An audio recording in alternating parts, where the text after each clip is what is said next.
اس کو لیا جائے اور اس کے جو اپوزٹ اس کے جا رہی ہے اس کو ترک کر دیا جائے. اس بیس پر مفتی رشید احمد صاحب رحمہ اللہ تعالیٰ کی رائے تھی. حالانکہ انہوں نے کئی سال صلاۃ التسبیح پابندی سے پڑھی ہے، مگر جب ان کا رجحان اس طرف ہوا، یہ تحقیق کی طرف ان کا دماغ گیا، تو انہوں نے صلاۃ التسبیح چھوڑ دی. مگر منع نہیں کرتے تھے دوسروں کو، اس لیے کہ جمہور بہرحال اس کے قائل ہیں. تو میں بھی کسی کو منع نہیں کرتا، جو ہے وہ جمہور اس کے قائل ہیں، اور فقہ حنفی میں بھی فتویٰ اسی پر ہے کہ صلاۃ التسبیح پڑھنی چاہیے. تو لیکن بعض علماء بہرحال اس طرف گئے. اور پھر میں نے بعد میں علامہ ابن تیمیہ رحمہ اللہ تعالیٰ کی تحقیق پڑھی، انہوں نے بھی یہ بات لکھی ہے کہ لم یثبت مثلہ بمثلہ، کہ جس قسم کی نماز ان روایتوں سے ثابت ہو رہی ہے صلاۃ التسبیح والی، تو اس جیسی نماز جو صحیح روایتوں کے بالکل اگینسٹ جا رہی ہے، اس کے لیے بہت مضبوط دلیل ہونی چاہیے.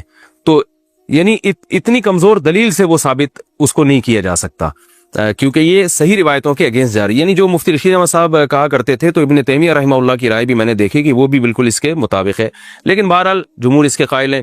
علامہ ناصر الدین البانی رحمہ اللہ تعالی وہ صلاۃ التسبیح کے قائل ہیں، اور انہوں نے اس مسئلے میں عبداللہ ابن مبارک رحمہ اللہ کی تقلید کی ہے، اور بالکل واضح لفظوں میں تقلید کی ہے. ان کی تحقیق جو میں نے پڑھی تو انہوں نے بتایا کہ اگرچہ ضعیف روایتیں، لیکن عبداللہ ابن مبارک رحمہ اللہ تعالی جیسا محدث، وہ کہتے ہیں جب وہ پڑھا کرتے تھے تو پھر ہم اس کو سنتی سمجھتے ہیں. تو یعنی کیونکہ عبداللہ ابن مبارک بہت بڑے محدث تھے، فقیہ بھی تھے، تو انہوں نے کہا کہ عبداللہ ابن مبارک نے چونکہ اس نماز کو افضل سنت قرار دیا اور ثابت قرار دیا ہے، تو اتنے بڑے محدث کی رائے کو میں فالو کر رہا ہوں. تو انہوں نے اس تقلید کا لفظ تو ذکر نہیں کیا، لیکن انہی کی تقلید میں، تقلید اسی کو کہتے ہیں کہ آپ کسی پر اعتماد کر کے کہ بھئی جب اتنا بڑا آدمی ایک چیز پہ فتویٰ دے رہا ہے تو میں بھی اس پر اعتماد کرتا ہوں. تو اگر کوئی تقلید کے طریقے پر اگر کوئی عبداللہ بن مبارک کو فالو کرے یا کسی دوسرے مجتہد کو، پھر تو ٹھیک ہے. لیکن اگر تحقیق کی دنیا میں جاتے ہیں تو پھر میرا رجحان اسی طرف ہے، کیونکہ امام حنیفہ سے صراحتاً اس بارے میں کچھ منقول نہیں ہے، امام مالک سے بھی صراحتاً اس بارے میں کچھ منقول نہیں ہے، یہ حضرات اس بارے میں خاموش ہیں. تو اگر ان سے منقول ہوتا تو بھی ہم کہتے کہ یہ اتنے بڑے لوگ ہیں، یقیناً ان کے سامنے کوئی مضبوط دلیل ہوگی، یا یہ اس حدیث کو یقیناً صحیح سمجھتے ہوں گے. کیونکہ مجتہد کا کسی حدیث پہ فتویٰ دے دینا یہ اس کی علامت ہے کہ اس کی نظر میں یہ حدیث بالکل صحیح ہے. تو وہ اگر یہ فیصلہ کر دیتے یہ حدیث صحیح ہے، تو پھر کیونکہ حدیث کا صحیح اور ضعیف کہنا بھی تو محققین کا کام ہے نا، یہ فیصلہ عام آدمی کے لیے آسان نہیں ہے. تو اس بیس پر میرا اپنا جو ذاتی رجحان ہے وہ یہی ہے کہ صلاۃ التسبیح کوئی پڑھ رہا ہے تو ٹھیک ہے، جمہور کے قول پر عمل کرے، دونوں طرف دلائل ہے. لیکن میرا جو رجحان ہے کہ جب صحیح احادیث سے جو نمازیں ثابت ہیں وہ اتنی کثرت سے ہیں، جو بالکل بے غبار روایات ہیں، اور ان میں اتنا ثواب ہے، تو بھائی جو کمزور چیز ہے اگر بہت وقت بچ جائے تو اس کی طرف آئیں اور صحیح حدیث کو فالو کریں، تو میرا خیال زیادہ اچھا ہے. لیکن بہرحال کوئی صلاۃ التسبیح پڑھتا ہے تو بدعت نہیں کہہ سکتے، کیونکہ بڑے بڑے علماء کا اس میں اختلاف ہے، اور جب اتنے بڑے فقہاء اور علماء کا اختلاف ہوتا ہے تو اس کی بیس پر کسی عمل کو بدعت بہرحال ہم نہیں کہہ سکتے، جبکہ روایتیں اس طرف موجود بھی ہیں.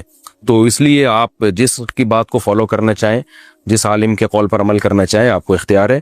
اس میں دونوں رائے ہیں. باقی صلاۃ التسبیح میں ایک اور میں بات آپ سے عرض کروں کہ دیکھیں، نماز تو جمہور کا مذہب تو یہی ہے، فقہ حنفی میں بھی فتویٰ اسی پر ہے کہ صلاۃ التسبیح پڑھنا سنت ہے، اور بڑے بڑے علماء اس کے قائل رہے ہیں، جس کی ڈیٹیل میں نے آپ کو بتائی. باقی بعض لوگوں کا ایک مزاج بھی ہوتا ہے، میرا ایک اپنا ایک جو مزاج ہے، میں کہتا ہوں یار ایسی چیز کو لو جو بالکل بے غبار ہو. کیونکہ رسول اللہ صلی اللہ علیہ وسلم جو تھے تہجد کی نماز روزانہ پابندی سے پڑھا کرتے تھے، جن کیفیات کے ساتھ، 2 رکعتیں کر کے بھی، کبھی 4 رکعتیں کر کے بھی، اس میں آپ سورہ فاتحہ پڑھتے، پھر سورت ملاتے، پھر رکوع کرتے. تو یہ کیفیت تھی. تحیات کے بعد درود شریف اور دعا پڑھ کے سلام پھیرتے.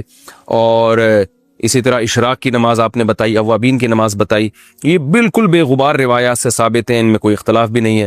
تو بعض کا مزاج بھی ہوتا ہے، میرا مزاج یہ کہ بھائی ایسی چیز کو لے لو جو بالکل بے غبار ہو. لیکن بعض لوگ کہتے ہیں کہ بھائی اس میں چونکہ تسبیح کا عمل بہت زیادہ ہو رہا ہے اور بڑی لمبی نماز ہوتی ہے اور تسبیح سے ایک طرف دماغ لگتا ہے، اس بیس پہ کہتے ہیں کہ یہ پڑھنی چاہیے. تو اس میں ایک ذوق کا بھی اپنا دخل ہوتا ہے.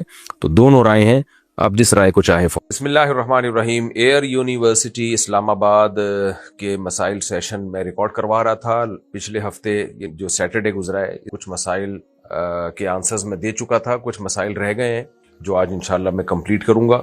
میرا سوال یہ ہے کہ کیا شراب بڑا گناہ ہے یا سود؟ کیونکہ سنا ہے کہ سود کا سب سے ہلکا درجہ بھی ایسا ہے جیسے کوئی اپنی ماں کے ساتھ بدکاری کرے.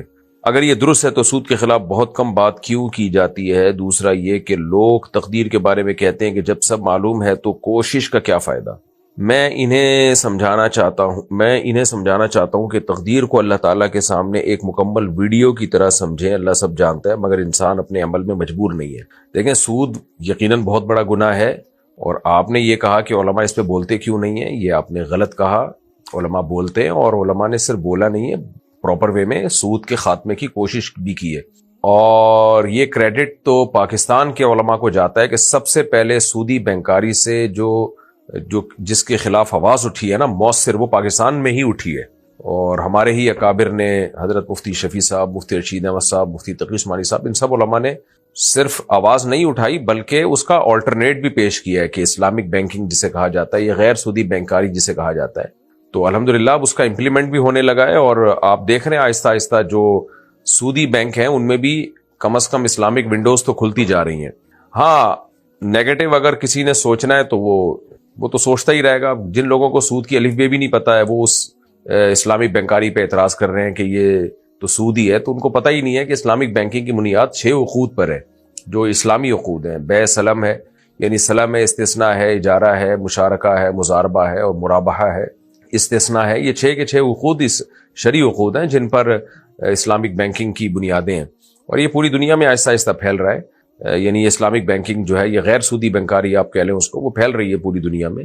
تو آواز بھی اٹھی ہے الحمدللہ، اور اس پر کام بھی ہوا ہے، اور وفاقی شرعی عدالت سے جو ہے علماء وہ کیس بھی جیتے ہیں، اور اس کا امپلیمنٹ بھی الحمدللہ ہو رہا ہے پاکستان میں، اور آہستہ آہستہ بھی یہ دنیا بھر میں پھیلے گا انشاءاللہ.